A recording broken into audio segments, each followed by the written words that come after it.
Hey everyone, this is C Anjali Bhakkad and हम लोग CA inter जनवरी 27 attempt के लिए जीएसटी का एग्जाम ओरिएंटेड बैच देख रहे हैं। ठीक है। चैप्टर नंबर 10 आपका टीडीएस एंड टीसीएस जो है कॉन्सेप्ट हमने सारे देख लिए हैं।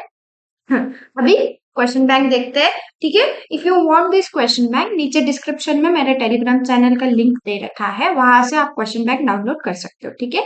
इस क्वेश्चन बैंक में आपके सारे स्टडी मटेरियल के क्वेश्चन है, उसके अलावा आरटीपी और एमटीपी के पिछले 5 अटेम्प्ट के क्वेश्चन है। ठीक है। नेक्स्ट इंपॉर्टेंट थिंग, बिना कॉन्सेप्ट देखे क्वेश्चन बैंक पे शिफ्ट हो जाओगे तो नहीं समझेगा। पहले कॉन्सेप्ट देखो फिर क्वेश्चन बैंक पे शिफ्ट हो। ठीक है। And make sure you like the video and subscribe the channel, ताकि सब तक वीडियो पहुंचे, आप तक सारी इंपॉर्टेंट अपडेट्स पहुंचे। ठीक है। चलो फटाफट स्टार्ट करते हैं। टीडीएस टीसीएस का क्वेश्चन बैंक आपका क्वेश्चन नंबर 1 देखेंगे। मिस्टर एक्स एक सप्लायर है जो कि selling own products own website hosted by him. भाई प्रोडक्ट भी खुद का ही है मिस्टर एक्स का, वेबसाइट भी खुद की है मिस्टर एक्स की, कोई ई कॉमर्स ऑपरेटर बीच में है क्या? नहीं है। Does he fall under the definition of electronic commerce operator? नहीं, no no. Whether he is required to collect TCS? नहीं भाई, वो ई कॉमर्स ऑपरेटर ही नहीं है, तो टीसीएस का सवाल ही नहीं उठता है। अगर कोई खुद के प्रोडक्ट्स खुद की वेबसाइट से बेच रहा है या कहीं से प्रोडक्ट्स खरीद के ला रहा है और खुद की वेबसाइट से बेच रहा है, doesn't matter, e commerce operator बीच में नहीं है, टीसीएस एप्लीकेबल नहीं रहेगा। ठीक है। देखो, as per definition of section वगैरह whatever, Mr. X will come under the definition of electronic commerce operator. However, according to section number 52, TCS required to be collected on the net value of taxable supplies made through it by other suppliers. Consideration is to be collected by, in case where someone is selling own products own website, there is no requirement of TCS. These transactions will be liable to GST at prevailing rates. ठीक है। कोई TCS provisions applicable नहीं रहेंगे। क्यों? क्योंकि e commerce operator बीच में नहीं है। मिस्टर एक्स खुद के प्रोडक्ट्स खुद की वेबसाइट से बेच रहे हैं। ठीक है। Question number 2, mister A if mister A, मतलब यही कंटिन्यू हो रहा है। If Mr. A purchases goods from vendors and in turn Mr. A selling them in on own website under the own billing, is TCS required? No. मैंने ऊपर question number 1 के time पे आपको बता दिया, भले ही मेरे खुद के प्रोडक्ट से, भले ही मैं कहीं और से खरीद के ला रही हूँ किसी वेंडर से, डजेंट मैटर, मैं खुद की वेबसाइट पे प्रोडक्ट्स बेच रही हूँ, there is no e commerce operator in between, hence no TCS required. ठीक है। Question number 3, is every e-commerce operator required to collect TCS on behalf of actual supplier? सभी को कंपलसरी है, मैंडेटरी है। Yes, every e commerce operator is required to collect TCS, लेकिन कहाँ applicable नहीं है? कहाँ एप्लीकेबल नहीं है? फर्स्ट, नोटिफाइड सर्विसेज जो हमने देखे थे, जहां पे आरसीएम एप्लीकेबल है, और जो ई कॉमर्स ऑपरेटर होता है वो अंडर आरसीएम टैक्स पे करेगा गवर्नमेंट को। करेक्ट। ठीक है। जो नोटिफाइड सर्विसेज है वो। सेकंड, अगर कोई सप्लाई आपका एग्जम्प्ट है, ना जीएसटी है ना कुछ है, सप्लाई ही एग्जम्प्ट है, तो काय का टीडीएस काय का टीसीएस कुछ भी नहीं रहेगा, सप्लाई ही एग्जम्प्ट है, no TDS TCS required. And same same again reverse charge basis वाला, नोटिफाइड सर्विसेज के अलावा अगर कोई सप्लायर है जो सप्लाई कर रहा है उस पे आरसीएम एप्लीकेबल है, तो वहां पे टीसीएस की प्रोविजंस एप्लीकेबल नहीं होती है, टीसीएस कलेक्ट नहीं किया जाएगा बाय ई कॉमर्स ऑपरेटर। ठीक है। उसके अलावा, इन तीनों के अलावा, एग्जाम सप्लाई, आरसीएम और नोटिफाइड सर्विसेज, इन तीनों के अलावा कोई भी ई कॉमर्स ऑपरेटर हो, every e commerce operator is mandatorily required to collect TCS on behalf of supplier. ठीक है। अंडरस्टूड? अंडरस्टूड? इजी है यार, आपने अगर कॉन्सेप्ट अच्छे से देख रखे हैं ना। एंड मैं एक बात बता दूं, अगर क्वेश्चन बैंक देखते वक्त, सॉल्व करते वक्त, अगर कोई क्वेश्चन पे आपको ऐसा होता है, मैं नहीं बोल रही आपको 100% याद रहेगा एक ही बार में, लेकिन अगर कोई कॉन्सेप्ट आपको ऐसा हो रहा है कि ऐसी फीलिंग आ रही है कि ऐसा पढ़ा था क्या, मतलब एक होता है कॉन्सेप्ट थोड़ा सा रिकॉल होना है, थोड़ा सा नहीं होना है, और एक होता है कि ऐसा कोई कॉन्सेप्ट था क्या, वो ही याद नहीं आ रहा है। So make sure at that time you pause this video and पहले कॉन्सेप्ट जाके देख। ठीक है। उसके बाद क्वेश्चन बैंक पे आना, क्योंकि अगर आपको ऐसा हो रहा है कि ऐसी फीलिंग आ रही है कि ऐसा कुछ पढ़ा ही नहीं था, तो इसका मतलब ये है कि आपको वो कॉन्सेप्ट रिटेन हुआ ही नहीं है, आपने अच्छे से देखा ही नहीं है उस कॉन्सेप्ट को, ठीक है, और ना ही आपने रिवाइज किया है। सो मेक श्योर आप पहले वो कॉन्सेप्ट देखो, फिर क्वेश्चन बैंक देखो, ठीक है। क्वेश्चन नंबर 4 देखते हैं। State whether the provisions pertaining to tax collected at source under section 52 will be applicable if Fitan Limited sales was on its own through own website। नहीं रहेंगे भाई एप्लीकेबल। होमवर्क पढ़ लेना, थ्योरी पढ़ लेना, नहीं रहेगा एप्लीकेबल। खुद के प्रोडक्ट्स खुद की वेबसाइट से बेच रहा है ये फिटान लिमिटेड, काय का कोई ई कॉमर्स ऑपरेटर बीच में नहीं है, और अगर कोई ई कॉमर्स ऑपरेटर ही नहीं है तो टीसीएस के कोई प्रोविजंस एप्लीकेबल ही नहीं होंगे, ठीक है। Homework, read it. Question number 5. There is no onus of filing any monthly and annual statements by ECO.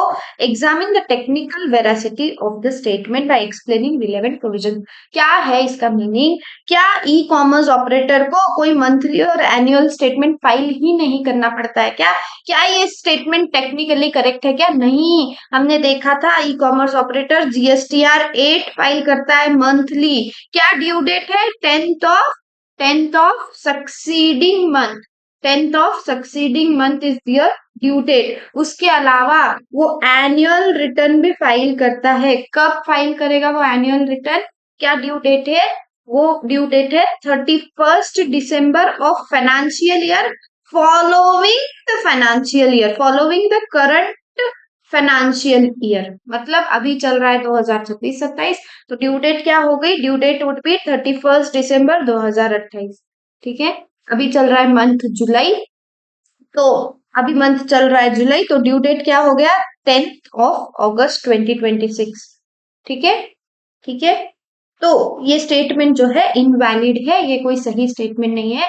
E commerce operator को containing details of outward supplies of goods and services affected through it including supplies returned through it, the amount collected by TCS during month within 10 days after the end of each month, ठीक है।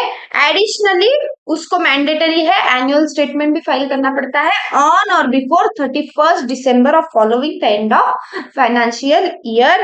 The commissioner has been empowered to extend the due date. ये extra की line है, याद रही तो exam में लिखने का कि कमिश्नर के पास में पावर है ड्यू डेट एक्सटेंड कर सकते हैं। होती है ना, हम प्रैक्टिकल वर्ल्ड में भी तो सुनते हैं कि आईटीआर की ड्यू डेट एक्सटेंड हो गई, जीएसटीआर 9 जो होता है एनुअल रिटर्न जीएसटी रिटर्न्स होता है जो, वो उसके एक्सटेंड हो गई है ड्यू डेट। ऐसा हम प्रैक्टिकल लाइफ में भी सुनते हैं ना। तो कमिश्नर के पास में वो पावर है कि अगर वो चाहे तो ड्यू डेट एक्सटेंड कर सकते हैं, लेकिन ड्यू डेट है क्या? 10 और 31st December ड्यू डेट्स है, तो यही एक्स्ट्रा की लाइन दे रखी है, याद रही तो लिख लेगा, ठीक है।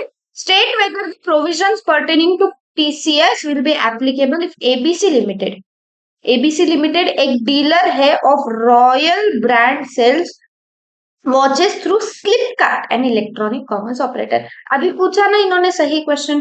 अभी इन्होंने क्या पूछा? एक एबीसी लिमिटेड है, एबीसी लिमिटेड है जो कि डीलर है किसका? रॉयल ब्रांड सेल्स, जो कि फ्लिपकार्ट के थ्रू, फ्लिपकार्ट का इन्होंने क्वेश्चन में बना दिया फ्लिपकार्ट के थ्रू, जो कि एक ई कॉमर्स ऑपरेटर है, उसके थ्रू सेल कर रहा है। तो क्या प्रोविजंस ऑफ टीसीएस एप्लीकेबल है? बिल्कुल है, क्योंकि ई कॉमर्स ऑपरेटर है and every e commerce operator is mandatorily required to collect TCS, ठीक है। As per section 52 every e commerce operator not being an agent shall collect amount calculated at such rate not exceeding 1% as may be notified by the government on the recommendation of council on net value of taxable supplies made through it। पूरा provision इन्होंने लिखा है। ABC limited जो कि dealer है royal brand का, sells watches through Flipkart, then provisions of TCS will be applicable to Flipkart, ठीक है। मेन आंसर जो है वो ये रहा आपका कि प्रोविजंस जो है एप्लीकेबल है। ऊपर इन्होंने क्या लिखा है? ऊपर इन्होंने आप पूरा की पूरा प्रोविजन एक्सप्लेन करके दिया है, ठीक है। नेक्स्ट क्वेश्चन नंबर 7 आपका प्रैक्टिकल क्वेश्चन है, इंपॉर्टेंट है, आरटीपी जनवरी 25 का क्वेश्चन है। देखो, एक मिस्टर भोलू राम है, supplier located in Meerut UP. ठीक है, supplied the bedsheets, pillow covers and blankets to a government agency registered in UP under a contract. The total contract value जो है 4,61,000 है एक्सक्लूडिंग जीएसटी। सबसे पहले तो हमें ये पता रहना चाहिए कि टीडीएस की, देखो क्वेश्चन पढ़ती है आपको कॉन्सेप्ट याद आने चाहिए, ठीक है। टीडीएस की थ्रेशोल्ड लिमिट क्या है? टीडीएस अगर आपको डिडक्ट करना है तो थ्रेशोल्ड लिमिट क्या है? 2,50,000 is your threshold limit excluding GST, ठीक है, एक्सक्लूडिंग जीएसटी। यहाँ पे वैल्यू क्या लिखी है? 4,61,000, ठीक है। लेकिन the value of supplies bifurcated as below, blankets, bedsheets और पिलो कवर्स टोटल मिला के उसका है 4,61,000, ठीक है। Is government agency required to deduct TDS while making the payment to Kolura under the section 51 of GST Act? And if yes, determine the amount to be deducted. देखो हमने पढ़ा था कि who is required to deduct TDS? सबसे पहले central government, state government, local authority, कोई government की establishment और नोटिफाइड पर्सन्स। ये नोटिफाइड पर्सन्स में कौन कौन थे? ये नोटिफाइड पर्सन में आपके थे कोई गवर्नमेंट की एजेंसी है, ठीक है, कोई उसके अलावा पीएसयूज है, उसके अलावा कोई मेटल स्क्रैप वाला हमने देखा था, एक रजिस्टर्ड पर्सन दूसरे रजिस्टर्ड पर्सन को मेटल स्क्रैप सप्लाई कर रहा है, ठीक है। एंड हमने फोर्थ देखा था सोसाइटी, जो कि गवर्नमेंट की रहनी चाहिए, ठीक है, ठीक है, मतलब उसमें स्टेक ज्यादा गवर्नमेंट का रहना चाहिए, ठीक है। इन सबको टीडीएस डिडक्ट करना पड़ता है। तो क्या क्या government agency is required to deduct TDS? Yes, why not? Provision बोलता ही तो है कि गवर्नमेंट को, जैसे ई कॉमर्स ऑपरेटर को टीसीएस कलेक्ट करना पड़ता है, वैसे गवर्नमेंट को टीडीएस डिडक्ट करना पड़ता है, ठीक है। As per section number 51 of GST Act, it is mandatory for following persons to deduct TDS. First, central state government, local authority, government agency and notified persons. ठीक है, notified person कौन है? ये 1, 2, 3, 4 जो मैंने यहाँ पे आपको बताया, ठीक है। रेट क्या है? डिडक्ट किस रेट पे होता है? 1% पे टीडीएस डिडक्ट होता है each under CGST and SGST, और अगर आईजीएसटी डिडक्ट होगा तो एट द रेट 2% होगा। अब हमें ये पता नहीं है कि आईजीएसटी होगा डिडक्ट या सीजीएसटी एसजीएसटी। देखो सब, ये भोलूराम कहाँ है? यूपी में है। गवर्नमेंट एजेंसी कहाँ है? यूपी में है। दोनों सेम जगह पे है, सीजीएसटी एंड एसजीएसटी, ठीक है। 1%, 1%, ठीक है। आपका सारे प्रोविजंस मैच हो रहे हैं, आपका थ्रेशोल्ड लिमिट ज्यादा है, आप गवर्नमेंट एजेंसी है, आपको टीडीएस डिडक्ट करना पड़ेगा। आपको ये भी पता चल गया आप सीजीएसटी एसजीएसटी करोगे, ठीक है। The tax would be deducted at 1% of payment made to supplier where total value exceeds 2,50,000 excluding GST, correct, ठीक है। Thus, individual supplies may be less than 2,50,000, लेकिन अगर total value under contract is more than TDS has to be deducted. ये देखो individual value भले ही 2.5 लाख से कम है, हम क्या देखते हैं? टोटल वैल्यू कितनी है, टोटल वैल्यू ऑफ सप्लाई आपकी कितनी है, वो 2.5 लाख से ज्यादा अगर है तो टीडीएस डिडक्ट किया जाता है। तो इन द गिवन केस आपका जो 4,61,000 है ये एक्सक्लूडिंग ऑफ जीएसटी है, करेक्ट, ठीक है। आपको इसमें से कोई जीएसटी माइनस नहीं करना है। इस पे आप 1% सीजीएसटी डिडक्ट करोगे और इस पे आप 1% एसजीएसटी डिडक्ट करोगे, देख लो। Thus, amount of TDS required to be deducted CGST and SGST each 4,610 sorry 4,610, that is 1% CGST and 4,610 1% SGST, ठीक है, अंडरस्टूड। अच्छा क्वेश्चन था, अच्छा क्वेश्चन था। भले ही आपकी इंडिविजुअल वैल्यूज कम हो, लेकिन आपकी टोटल वैल्यू 2.5 लाख से ज्यादा है, एक्सक्लूडिंग जीएसटी 2.5 लाख से ज्यादा है, गवर्नमेंट एजेंसी है, ठीक है, विद इन यूपी है, तो सीजीएसटी एसजीएसटी होगा, आईजीएसटी नहीं होगा। सब कुछ एक क्वेश्चन में, सारे टीडीएस के प्रोविजन ऑलमोस्ट एक क्वेश्चन में आपके कवर हो गए हैं, ठीक है। Question number 8 homework similar question है, कुछ डाउट रहा तो पूछना, ठीक है। क्वेश्चन नंबर 9 क्या है? Who is liable to collect TCS under section 52? Briefly explain the provision relating to registration, filing of return and deposit of TCS to government and rule 12 of CBSE rule क्या है? मैं आपको फटाफट बता देती हूँ, थ्योरी आप पढ़ना, ठीक है? ठीक है, देखो सबसे पहले who is liable to collect TCS? Every e commerce operator, every e commerce operator, ठीक है, एक्सेप्ट एक्सेप्ट तीन तीन लोगों को हटा गया, एक नोटिफाइड सप्लाईज अगर हो रहा है तो, सेकंड एग्जाम सप्लाई अगर है तो, एंड थर्ड थर्ड अगर एससीएम एप्लीकेबल है सप्लाई पे, तो उस टाइम पे e commerce operator will not deduct, not collect TCS. लेकिन otherwise every e commerce operator is required, mandatorily required to collect TCS, ठीक है? First point. Second, briefly explain provisions relating to registration. क्या क्या है provision? Registration का provision क्या था? Registration का प्रोविजन ये था कि एवरी ई कॉमर्स ऑपरेटर जिसको टीसीएस कलेक्ट करना मैंडेटरी है is also mandatorily required to take GST registration for the purpose of collecting TCS। उसको TCS कलेक्ट करने के लिए एंड गवर्नमेंट को वो TCS डिपॉजिट करने के लिए उसको मैंडेटरीली जीएसटी रजिस्ट्रेशन लेना पड़ेगा, रिटर्न फाइल करना पड़ेगा। कब रिटर्न फाइल होता है? कब रिटर्न फाइल होता है? मंथली रिटर्न जीएसटीआर 8 जो है वो फाइल होता है 10th of succeeding month, 10th of succeeding month, SME succeeding month. Second, and annual return file होता है कब? ऑन और बिफोर 31st December 2027।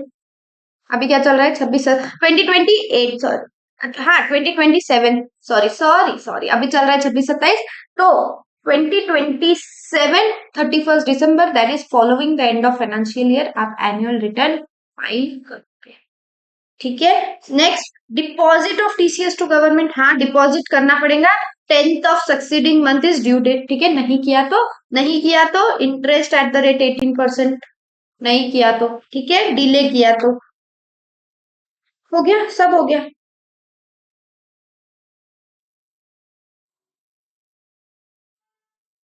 अच्छा, क्वेश्चंस भी खत्म हो गए सारे, ठीक है? देखो, every e commerce operator not being agent is liable to collect TCS, ठीक है? उसको रजिस्ट्रेशन एप्लीकेशन देना पड़ेगा, जो भी डिटेल्स है, due verification, grant registration within 3 working days, date of application, ठीक है, इंक्वायरी होगी, सब कुछ होगा। If the PO proper officer is satisfied that person is no longer liable to collect TCS, वो क्या करेगा, रजिस्ट्रेशन कैंसिल भी कर सकता है, ठीक है? उसके अलावा मंथली स्टेटमेंट उसको फाइल करना पड़ता है प्रिस्क्राइब फॉर्म में 10 days after the end of month. उसके अलावा उसको एक annual statement before 31st date following the date of financial year. TCS amount collected by ICO has to be deposited by 10th of month succeeding the month TCS has been collected, ठीक है? सारे ये provisions है। अच्छा question है ये भी, question number 9, अच्छा क्वेश्चन है। एक क्वेश्चन में आपके ऑलमोस्ट सारे प्रोविजंस कवर हो गए हैं, ठीक है? This finishes your question bank of chapter number 10 TDS and TCS, ठीक है? एक ही क्वेश्चन होमवर्क दिया था ना शायद मैंने, क्वेश्चन नंबर 4। ये होमवर्क नहीं है यार, ये मैंने बता दिया, आपको थ्योरी पढ़ना है तो आप पढ़ सकते हो, खुद के ओन लैंग्वेज में लिखोगे। क्वेश्चन नंबर 8 मैंने आपको होमवर्क दिया है, एक क्वेश्चन होमवर्क दिया है जो आपको करना है, कुछ डाउट है तो पूछना है, ठीक है? ठीक है, वीडियो अच्छा लगा हो तो कमेंट सेक्शन में फीडबैक जरूर दे दीजिए, आपका फीडबैक मेरे लिए इम्पोर्टेंट है। मिलते हैं अगले चैप्टर में, तब तक के लिए thank you so much, all the best and bye bye.